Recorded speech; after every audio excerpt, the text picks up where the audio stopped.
The sun was setting, casting a golden hue over the city as I sat in our living room. Staring at the empty wine glass on the coffee table, the house felt hollow, the silence deafening. It had been weeks since I noticed the subtle changes in her behavior, the late-night phone calls, the sudden interest in fitness, the way she'd smile at her phone screen when she thought I wasn't looking.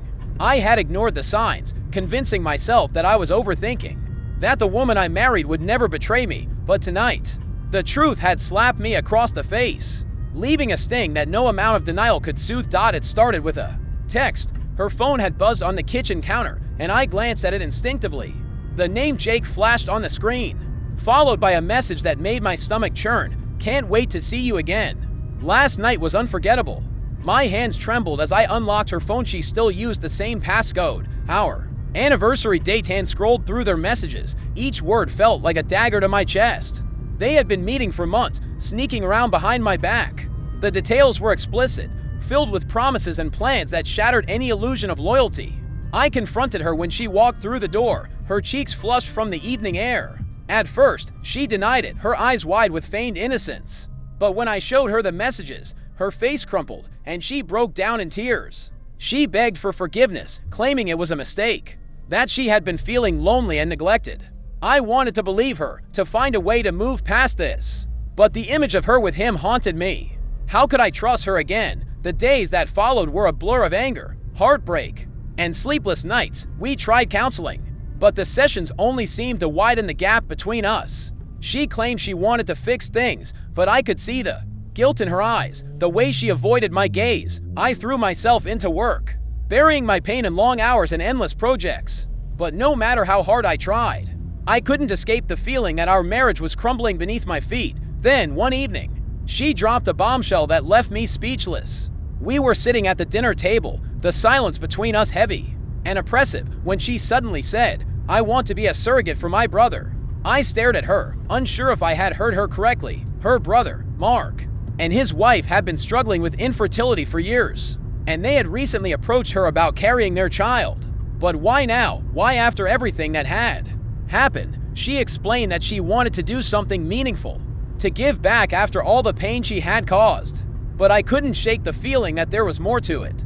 Was this her way of escaping our failing marriage? Or was she trying to prove something to herself, to me? I didn't know what to say. The idea of her carrying another man's child, even if it was her brother's, felt like another betrayal, but at the same time, I couldn't deny the selflessness of the gesture. As the weeks passed, the tension between us grew. She threw herself into the surrogacy process, attending doctor's appointments and preparing her body for the pregnancy. I tried to support her, but every step felt like a reminder of the distance between us. And then, one night, I overheard a conversation that made my blood run cold. She was on the phone with Mark, her voice soft and intimate in a way that sent a chill down my spine. "I just want to make sure everything's perfect for us," she said, her words dripping with a familiarity that made my stomach twist. I couldn't ignore the nagging suspicion that something was going on between them. Was this surrogacy just a cover for something deeper? The thought consumed me, and I found myself digging deeper, searching for answers I wasn't sure I wanted to find. But the more I uncovered, the more I realized that the truth was far more complicated than I could have imagined. And so, the story continues, a tangled web of love, betrayal, and secrets that threaten to unravel everything we once held dear. What happens next? Will I uncover the truth about her relationship with Mark? Or will the weight of our past mistakes destroy any chance of redemption? Only time will tell. The days turned into weeks, and the weeks into months, but the weight of her betrayal never left me. It lingered like a shadow, creeping into every corner of my life. The surrogacy process moved forward, and with each step, I felt myself being pushed further to the edge. She was glowing, they said, radiant with the promise of new life. But to me, her glow was a cruel reminder of the life we had lost, the trust that had been shattered.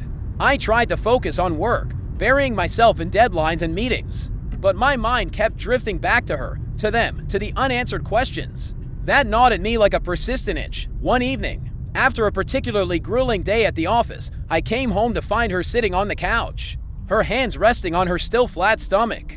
She looked up at me, her eyes filled with a mixture of hope and apprehension. "We need to talk," she said softly. I sat down across from her, my heart pounding in my chest. Was this it? Was she finally going to come clean about whatever was going on between her and Mark, but instead, she handed me a piece of paper, a contract from the surrogacy agency. "I need you to sign this," she said, her voice trembling. "It's just a formality, but it's important." I scanned the document, my eyes narrowing as I read the fine print. It outlined the legal responsibilities of all parties involved, including the surrogate spouse. My stomach churned as I realized what this meant. By signing this, I would be legally acknowledging the child she was carrying as Mark's, even though it was her egg and his sperm. It felt like another layer of betrayal, another way she was binding me to a situation I had no control over. "I can't do this," I said, pushing the paper away. "Not until you tell me the truth." Her face fell, and for a moment, she looked like the woman I had fallen in love with, vulnerable, scared, and unsure. But then her expression hardened, and she stood up, her hands clenched into fists. "You think you know everything, don't you?" she snapped. "You think you're the victim in all of this, but you have no idea what I've been through, what I've sacrificed for us." Her words hit me like a punch to the gut. Sacrificed? What had she sacrificed? She was the one who had cheated, who had lied, who had turned our lives upside down. But before I could respond, she stormed out of the room, leaving me alone with my thoughts. That night, I couldn't sleep. I lay in bed, staring at the ceiling, my mind racing with questions. What was she hiding? Why was she so defensive? And why did I feel like I was the one who had done something wrong? The next morning, I decided to take matters into my own hands. I called in sick to work and drove to Mark's house, determined to get some answers. Mark answered the door, his face lighting up with a smile that quickly faded when he saw the look on my face. "Hey, man," he said, stepping aside to let me in. "What's going on?" I didn't waste any time. "I need to know what's really going on between you and my wife," I said, my voice low and steady. "And don't bother lying to me. I know there's more to this surrogacy thing than you're letting on." Mark's face paled, and he glanced over his shoulder as if checking to see if anyone else was listening. "Look," he said, running a hand through his hair. "It's complicated, then uncomplicated," I snapped. "Because I'm done playing games." He sighed and motioned for me to sit down. "Okay," he said, his voice heavy with resignation, "but you're not going to like what I have to say." As he began to speak, the pieces of the puzzle started to fall into place. It turned out that the surrogacy wasn't just about Mark and his wife having a child. It was about money. Mark's business was in trouble, and he had taken out a loan from a shady lender to keep it afloat when he couldn't pay it back. The lender had threatened him and his family. Desperate, Mark had come up with a plan. He would use the surrogacy as a cover to funnel money from the lender into his business, with the promise that he would pay it back once the child was born. But there was more. Mark confessed that he and my wife had grown closer during the planning stages of the surrogacy. They had spent countless hours together, discussing the details and making arrangements. And somewhere along the way, their relationship had crossed a line. It wasn't just about the money anymore. It was about the connection they had formed, the bond that had grown between them. I felt like the ground had been ripped out from under me. My wife hadn't just cheated on me with some random guy. She had cheated on me with her own brother. The betrayal was so deep, so twisted, that I couldn't even process it. I stood up, my hands shaking, and walked out of the house without another word. When I got home, she was waiting for me. She must have seen the look on my face because she immediately started crying, begging me to forgive her. "I didn't mean for any of this to happen," she sobbed. "I just wanted to help my brother. I didn't think it would go this far. I wanted to believe her, to find a way to move past this. But the truth was too much to bear. How could I ever trust her again? How could I ever look at her the same way?" I packed a bag and left that night, crashing on a friend's couch while I tried to figure out what to do next. The weeks that followed were a blur of anger, heartbreak, and confusion. I filed for divorce, but the process was complicated by the surrogacy. The lawyers argued over custody and financial arrangements, and I found myself dragged into a legal battle I never wanted to be a part of. Meanwhile, my ex-wife continued to carry Mark's child, her belly growing bigger with each passing day. And then, one night, I got a call that changed everything. It was Mark, his voice frantic and panicked. "She's in the hospital," he said. "There were complications with the pregnancy. You need to come." I rushed to the hospital, my heart pounding in my chest. When I got there, I found her lying in a hospital bed, her face pale and drawn. The doctor said she had developed preeclampsia, a dangerous condition that could threaten both her life and the baby's. They had to induce labor early.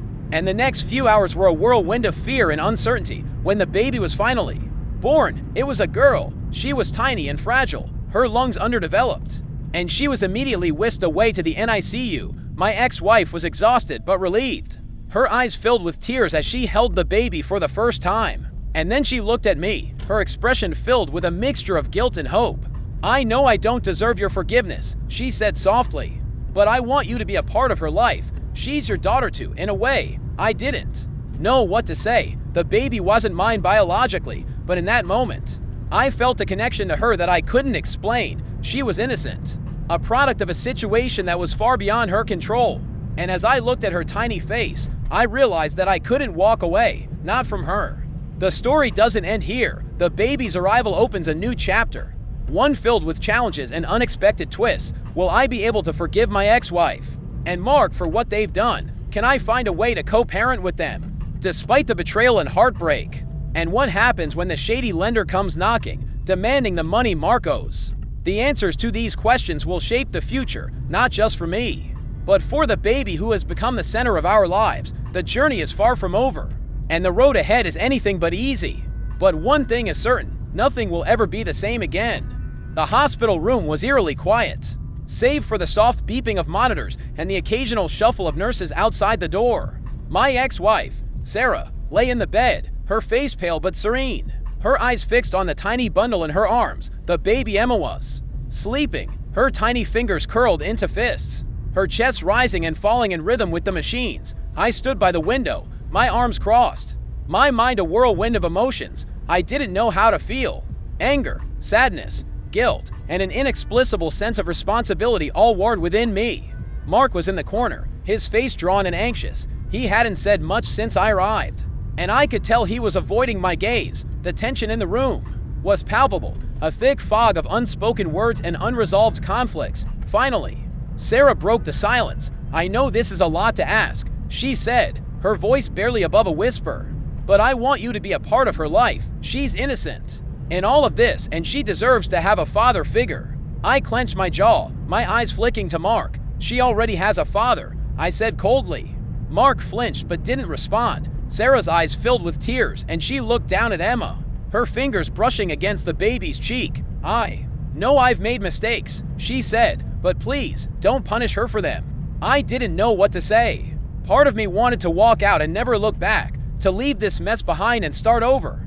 But another part of me, a part I didn't fully understand, felt a pull toward the tiny, fragile life in her arms. Emma was innocent, and she deserved a chance at a happy, stable life. But could I be the one to give that to her? Could I put aside my anger and resentment to be there for her? The days that followed were a blur of sleepless nights and endless conversations. Sarah was discharged from the hospital, but Emma had to stay in the NICU for several more weeks. I found myself visiting her every day, standing by her incubator and watching her sleep. She was so small, so vulnerable, and yet there was a strength in her that amazed me. She was a fighter, and I couldn't help but admire her. Mark and I barely spoke during that time. When we did, it was tense and awkward, filled with unspoken accusations and simmering anger. But as the days turned into weeks, I began to notice a change in him. He looked exhausted, his face lined with worry, and I could tell the weight of everything was taking its toll. One evening, as I was leaving the hospital, he stopped me in the parking lot. "We need to talk," he said, his voice heavy with exhaustion. I hesitated, then nodded. We sat in his car, the silence between us thick and uncomfortable. Finally, he spoke. "I know I've screwed up," he said, his voice trembling, "and I know I don't deserve your forgiveness, but I need your help." I raised an eyebrow. "My help? With what?" He took a deep breath, his hands gripping the steering wheel. "The guy I borrowed money from, he's not someone you mess around with. He's been calling me, threatening me. If I don't pay him back soon, he's going to come after me and after Sarah and Emma." My blood ran cold. "What are you saying?" "I'm saying I'm in over my head," he said, his voice breaking. "I don't know what to do. I thought the surrogacy would fix everything, but it's only made things worse. I can't lose my family, but I can't protect them either." I stared at him, my mind racing. This was bigger than I had realized. It wasn't just about betrayal and heartbreak anymore. It was about survival. And as much as I wanted to walk away, I knew I couldn't, not when Emma's life was at stake. "What do you need from me?" I asked, my voice steady. Mark looked at me, his eyes filled with desperation. "I need you to help me come up with a plan. I need you to help me protect them." I didn't respond right away. The idea of working with Mark, of putting aside my anger and resentment, felt impossible. But as I thought about Emma, about her tiny, fragile body fighting to survive, I knew I didn't have a choice. I couldn't let her pay the price for our mistakes. Over the next few weeks, Mark and I worked together to come up with a plan. We reached out to a lawyer who specialized in debt negotiation, and we started putting together a payment plan to satisfy the lender. It wasn't easy, and there were moments when I wanted to give up, but every time I saw Emma, I knew I had to keep going. Sarah, meanwhile, was struggling with her own guilt and regret. She tried to apologize to me, to explain herself, but I wasn't ready to hear it. I told her I needed time, and she respected that, focusing instead on Emma and her recovery. Slowly but surely, Emma grew stronger, and the day finally came when she was discharged from the NICU. Bringing her home was bittersweet. Sarah and Mark moved into a small apartment together, and I helped them set up a nursery for Emma. It was strange, being in such close proximity to them after everything that had happened. But I tried to focus on Emma. She was the one who mattered. Now, as the weeks turned into months, I found myself falling into a routine. I would visit Emma every day, spending hours holding her and playing with her. She was growing so fast, her personality starting to shine through. She had Sarah's eyes and Mark's smile, but there was something about her that reminded me of myself. Maybe it was the way she looked at me, like she knew I would always be there for her. But just as things were starting to settle down, a new challenge rose. One evening, as I was leaving Sarah and Mark's apartment, I noticed a strange car parked across the street. The windows were tinted, and I couldn't see inside, but I had a bad feeling. I tried to shake it off, telling myself I was being paranoid, but the feeling lingered. The next day, I got a call from Sarah. Her voice was trembling, and I could tell she was trying to stay calm. "Someone broke into the apartment last night," she said. "They didn't take anything, but they left a note." My heart sank. "What did it say?" She hesitated, then read it to me. "Pay up, or next time. It won't be just a warning." I felt a surge of anger and fear. The lender wasn't going to wait any longer. He was coming for them, and he wasn't going to stop until he got what he wanted. "I'm coming over," I said, my voice firm. "We need to figure this out." When I arrived at the apartment, Mark was pacing the living room, his face pale and drawn. Sarah was sitting on the couch, holding Emma tightly. The fear in their eyes was palpable, and I knew we were running out of time. "We need to get out of here," I said.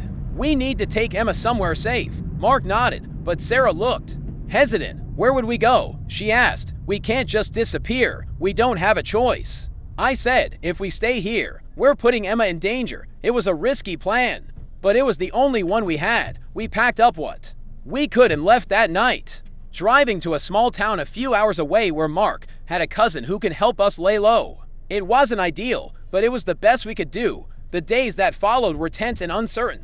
We were constantly looking over our shoulders, afraid that the lender would find us. But as the weeks passed, the fear began to fade, replaced by a fragile sense of hope. Emma was thriving, her laughter filling the small house we were staying in.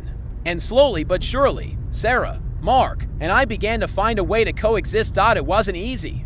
There were still moments of tension and anger, moments when the weight of everything that had happened threatened to crush us, but we were trying for Emma's sake. We were trying. And then, one evening, as I was sitting on the porch watching the sunset, Sarah joined me. She sat down beside me, her eyes fixed on the horizon. "Thank you," she said softly, "for everything." I didn't respond right away. I didn't know what to say, but as I looked at her, I realized that despite everything, I still cared about her, not in the same way I had before, but in a way that was deeper, more complicated. "I'm not doing this for you," I said finally. "I'm doing it for her." She nodded, her eyes filling with tears. "I know. And that's why I'm so grateful." We sat in silence for a while, the weight of everything that had happened hanging between us, but for the first time in a long time, it felt like we were on the same side, and maybe, just maybe, that was enough. The story isn't over. There are still challenges ahead, still dangers lurking in the shadows. But for now, we have each other, and for Emma, that's enough. The small town we had fled to was a world away from the chaos we had left behind. Nestled in the mountains, it was quiet and secluded, the kind of place where everyone knew everyone, and strangers stood out like sore thumbs. Mark's cousin, Clara, had been kind enough to take us in. offering us a small cabin on the edge of her property. It wasn't much, but it was safe, or so we thought. The first few weeks were a blur of adjustment. Emma was thriving, her laughter echoing through the cabin as she discovered the world around her. Sarah and Mark were trying to rebuild their lives, but the tension between them was palpable. They argued often, their voices low but sharp, and I could tell the strain of everything was wearing them down. I kept my distance, focusing on Emma and trying to stay out of their way. But no matter how hard I tried, I couldn't escape the feeling that something was off. It started with small things: a flicker of movement in the trees outside the cabin, a car driving slowly past the property, a strange phone call in the middle of the night. At first, I told myself I was being paranoid, that the stress of everything was getting to me. But then, one evening, as I was putting Emma to bed, I heard a noise outside the window. It was faint, but unmistakable, the sound of footsteps crunching on gravel. My heart raced as I crept to the window, peering out into the darkness. At first, I saw nothing, but then a shadow moved, slipping behind a tree. I froze, my mind racing. Was it the lender? Had he found us? Or was it something else entirely? I didn't sleep that night. I stayed up, watching the window, my mind spinning with possibilities. The next morning, I told Sarah and Mark what I had seen, but they brushed it off, insisting it was probably just an animal. I wanted to believe them, but the unease lingered, a constant hum in the back of my mind. A few days later, the unease turned to outright fear. I was in town, picking up groceries, when I noticed a man watching me from across the street. He was tall and broad-shouldered, his face obscured by a baseball cap.